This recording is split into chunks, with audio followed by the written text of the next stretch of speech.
Welcome to the channel. ഇന്ന് നമ്മൾ ക്ലിക്കപ്പിൽ introduce ചെയ്യാൻ പോകുന്ന ഫീച്ചർ എന്ന് പറയുന്നത് കോളംസ് ആൻഡ് കസ്റ്റംസ് ഫീൽഡാണ്. ഏതൊരു പ്രോജക്റ്റ് മാനേജ്മെന്റ് സോഫ്റ്റ്വെയർ എടുത്താലും അതിൽ നിന്നും ക്ലിക്കപ്പിനെ വൈവിധ്യമാക്കുന്ന ഒരു ഫീച്ചറാണിത്. ഇതിനെ ഇൻഡെപ്ത് ആയിട്ട് നമ്മൾ പോയി എന്താണ് ഇതിനകത്തുള്ളതെന്ന് നമുക്ക് പഠിക്കാം. ഇതെങ്ങനെയാണ് നിങ്ങൾക്ക് യൂട്ടിലൈസ് ചെയ്യാൻ പറ്റുന്നത് എന്നുള്ളത് നമുക്ക് നോക്കാം. ഇവിടെ നിങ്ങൾ ആദ്യമായിട്ടാണെങ്കിൽ, എൻ്റെ പേര് എബിൻ ഷാ. നമ്മുടെ ഈ കുറച്ച് സമയം വളരെ എഫക്റ്റീവും എഫിഷ്യൻറ്റുമായി ഉപയോഗിച്ചുകൊണ്ട് ജീവിതത്തിൽ കുറേ കാര്യങ്ങൾ ചെയ്യാൻ സഹായിക്കുന്ന സോഫ്റ്റ്വെയർസ്, കോൺസെപ്റ്റ്സുകളും ടൂൾസും ഒക്കെയാണ് ഞാനിവിടെ പരിചയപ്പെടുത്തിക്കൊണ്ടിരിക്കുന്നത്. നമുക്ക് ടോപ്പിക്കിലേക്ക് തിരിച്ചു വരാം. ഞാൻ ക്ലിക്കപ്പ് ഓൾറെഡി ഓപ്പൺ ചെയ്ത് വെച്ചിരിക്കുകയാണ്. നമ്മളൊരു നോർമൽ ടാസ്ക് ഓപ്പൺ ചെയ്ത് കഴിഞ്ഞാൽ നമുക്ക് എന്താ കാണാൻ പറ്റുന്നത്? സ്റ്റാറ്റസ് ഉണ്ട്, ഡേറ്റ് ഉണ്ട്, അസൈനി ഉണ്ട്, പ്രയോറിറ്റി ഉണ്ട്. ഇതൊക്കെയാണ് നോർമൽ ഒരു പ്രോപ്പർട്ടീസ് എന്ന് പറയുന്നത്, ഒരു ഫീൽഡുകൾ എന്ന് പറയുന്നത് ഒരു ടാസ്കിനെ അസോസിയേറ്റ് ചെയ്ത്. നമ്മളൊരു സിസ്റ്റം ബിൽഡ് ചെയ്യുകയാണെങ്കിൽ, അല്ലെങ്കിൽ നമ്മുടെ കമ്പനിയുടെ രീതിയിലൊരു ടാസ്ക് ക്രിയേറ്റ് ചെയ്യുകയാണെങ്കിൽ അതിൽ ചിലപ്പോൾ ഡിഫറെൻ്റ് ആയിട്ടുള്ള എന്തെങ്കിലും ഒരു ഫീൽഡ് വേണം. ഒരു ഉദാഹരണത്തിന്, ഏത് മാനേജറാണ് നമ്മുടെ ഇത് കൈകാര്യം ചെയ്യുന്നത്, അതല്ലെങ്കിൽ ഈ ഡീല് ഏത് കമ്പനിയുമായിട്ടാണ് കൈകാര്യം ചെയ്യുന്നത്, അങ്ങനെയൊക്കെയുള്ള കുറച്ച് ഫീൽഡുകൾ ഉണ്ടെങ്കിൽ നമുക്കത് വളരെ ബെറ്റർ ആയിരിക്കും. അപ്പം നിങ്ങൾ ചോദിക്കാം, ഇതേ ഡീറ്റെയിൽസ് ഡിസ്ക്രിപ്ഷനിൽ അടിക്കാമല്ലോ എന്ന്. ഡിസ്ക്രിപ്ഷനിൽ ചെയ്ത് കഴിഞ്ഞാൽ ഇതിനെ ബേസ് ചെയ്ത് ഫിൽറ്റർ ചെയ്യാനോ സെർച്ച് ചെയ്യാനോ ഗ്രൂപ്പ് ചെയ്യാനോ ഒന്നും സാധ്യമല്ല.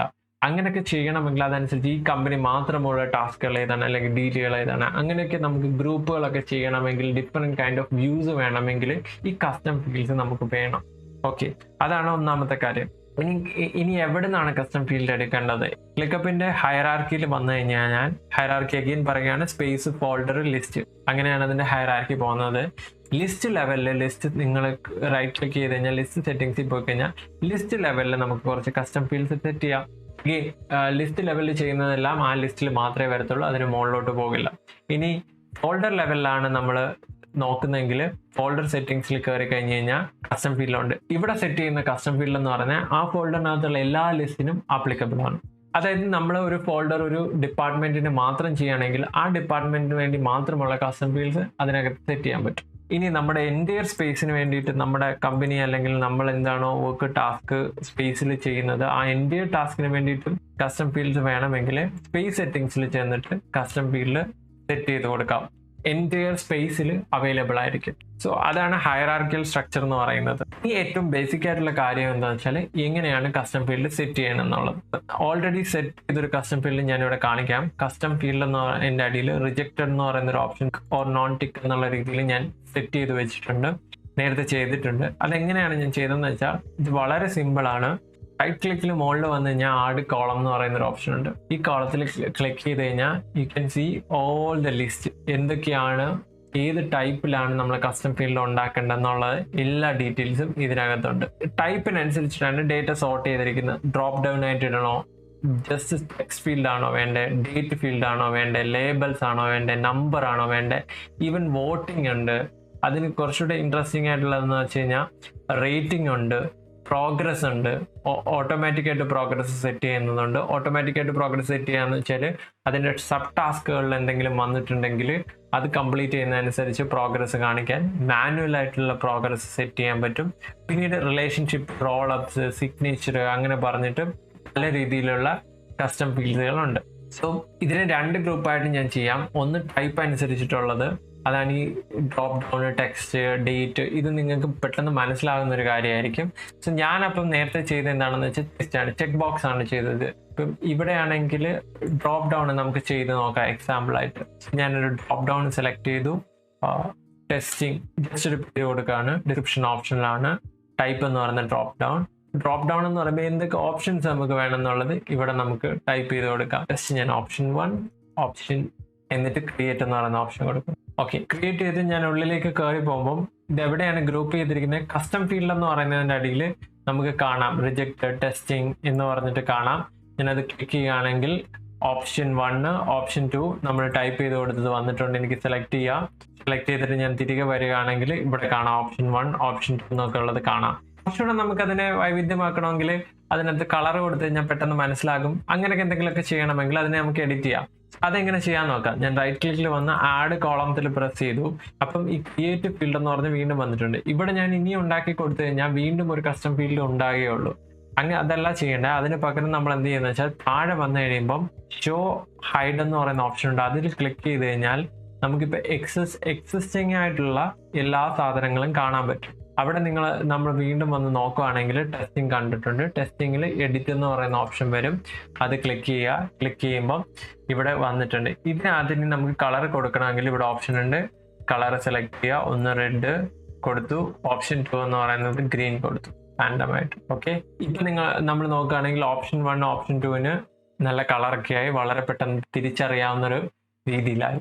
ഓക്കെ, ഇങ്ങനെയാണ് നമ്മൾ കസ്റ്റം ഫീൽഡ് ആഡ് ചെയ്യുന്നത്. ഇനി നിങ്ങൾ ക്രിയേറ്റ് ചെയ്യപ്പെടുന്ന ഈ കസ്റ്റം ടാസ്കുകളും അല്ലെങ്കിൽ കസ്റ്റം ഫീൽഡ് എന്ന് പറയുന്നത് നമുക്ക് എങ്ങനെ മാനേജ് ചെയ്യാമെന്ന് നോക്കാം. അത് നമ്മൾ നമ്മൾ സ്പേസ് സെറ്റിംഗ്സിൽ ചെന്ന് കസ്റ്റം ഫീൽഡ്സ് ക്ലിക്ക് ചെയ്ത് കഴിഞ്ഞാൽ നമുക്ക് കാണാൻ പറ്റും ഈ സ്പേസിൽ എന്തൊക്കെ കസ്റ്റം ഫീൽഡ് ചെയ്തിട്ടുണ്ടെന്നുള്ളത്. നമ്മളിപ്പം ചെയ്തതെല്ലാം ലിസ്റ്റ് ലെവലിലാണ്. അതുകൊണ്ട് നമ്മളിവിടെ സ്പേസ് ലെവലിൽ ചെന്ന് കസ്റ്റം സെറ്റിംഗ്സ് നോക്കിക്കഴിഞ്ഞാൽ ഒന്നും കാണില്ല. നേരത്തെ ഹൈറാർക്കി പറഞ്ഞത് ഓർമ്മയുണ്ടെന്ന് വിചാരിക്കുന്നു. ഞാൻ ഇനി ലിസ്റ്റ് ലെവലിൽ ചെന്നിട്ട് കസ്റ്റം ഫീൽഡ് എടുക്കുകയാണെങ്കിൽ എനിക്കിവിടെ കാണാൻ പറ്റും. റിജക്റ്റഡ് ഞാൻ ക്രിയേറ്റ് ചെയ്തതാണ്, ടെസ്റ്റിംഗ് ടൈപ്പ് ഞാൻ ക്രിയേറ്റ് ചെയ്തതാണ്, ഇതൊക്കെ കാണാൻ പറ്റും. ഇവിടെ നിന്ന് എനിക്ക് ഡിലീറ്റോ എന്താണെന്ന് വെച്ചാൽ ചെയ്യാം. പക്ഷെ ഇവിടെ അഗെയിൻ ഒരു കുഴപ്പമുണ്ട്. നമ്മൾ ഡിലീറ്റ് ചെയ്ത് കഴിഞ്ഞാൽ എല്ലാവർക്കും ഡിലീറ്റ് ആയി പോകും. അതുകൊണ്ട് അത് കാര്യമായി നോക്കി തന്നെ ചെയ്യണം. പിന്നെ ഇവിടെ നിന്ന് നമ്മൾ ചെക്ക് ചെയ്യുകയാണെങ്കിൽ ഏതൊക്കെ ലിസ്റ്റിലാണ് ഇത് ഉപയോഗിച്ചിട്ടുണ്ടെന്നുള്ളത് അറിയാൻ പറ്റും. ഇവിടുന്ന് കണ്ടോ, ആക്റ്റീവ് ലിസ്റ്റ്, ആർക്കൈവ് ലിസ്റ്റ്, അങ്ങനെ രണ്ടിടത്ത് ഈ പ്രോപ്പർട്ടി യൂസ് ചെയ്തിട്ടുണ്ടെന്ന് നമുക്ക് മനസ്സിലാകും. ഇവിടെയാണെങ്കിൽ ഒറ്റലി ആക്റ്റീവ് ലിസ്റ്റിൽ മാത്രമേ ചെയ്തിട്ടുള്ളൂ. അപ്പോൾ അത് നമുക്ക് നോക്കിയിട്ട് ഡിലീറ്റ് ചെയ്യാം. ഇവിടെ നിന്നും ക്രിയേറ്റ് ന്യൂ ഫീൽഡ് അടിച്ച് ക്രിയേറ്റ് ചെയ്യാൻ പറ്റും. ഓക്കെ, ഇനി ഇവിടെ എന്തൊക്കെ കസ്റ്റം ഫീൽഡുകളാണ് ഉള്ളതെന്ന് വെച്ചാൽ ടൈപ്പ് അനുസരിച്ചിട്ടാണ് ഓരോന്ന് ചെയ്തിട്ടുള്ളതെന്ന് ഞാൻ പറഞ്ഞല്ലോ. ഇപ്പോൾ ഡ്രോപ്പ് ഡൗൺ, ടെക്സ്റ്റ്, ലേബല്, ഇതൊക്കെ നമുക്ക് നോർമലി മനസ്സിലാക്കാവുന്ന ഒരു കാര്യമാണ്. ഇതിനകത്ത് റിലേഷൻഷിപ്പ് ആൻഡ് റോളപ്പ് എന്ന് പറയുന്ന ഒരു ഇൻട്രസ്റ്റിംഗ് ഫാക്ടറും കൂടെ ഉണ്ട്.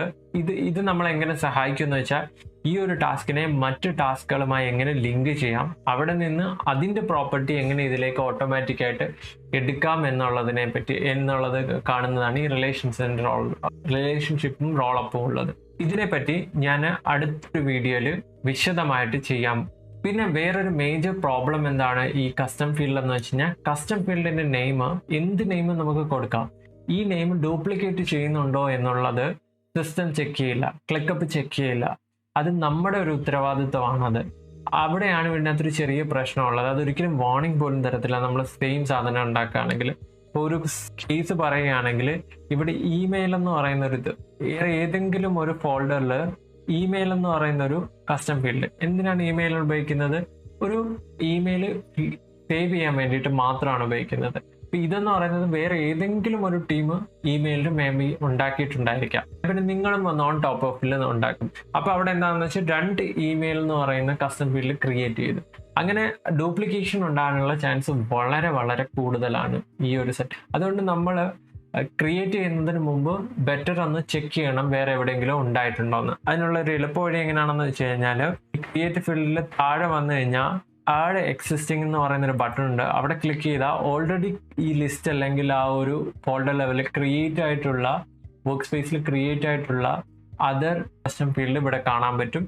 അവിടെ നിന്നും വേണമെങ്കിൽ നമുക്ക് ആഡ് ചെയ്യാൻ പറ്റും. സോ ഇതാണ് ഒരു പ്രോബ്ലം ഉള്ളത് ഈ ഫീൽഡിനെ പറ്റിയിട്ട്. പക്ഷെ പ്രോബ്ലത്തെക്കാൾ ഉപരി കൂടുതൽ ഉപയോഗങ്ങളാണ് ഇതിനകത്തുള്ളത്.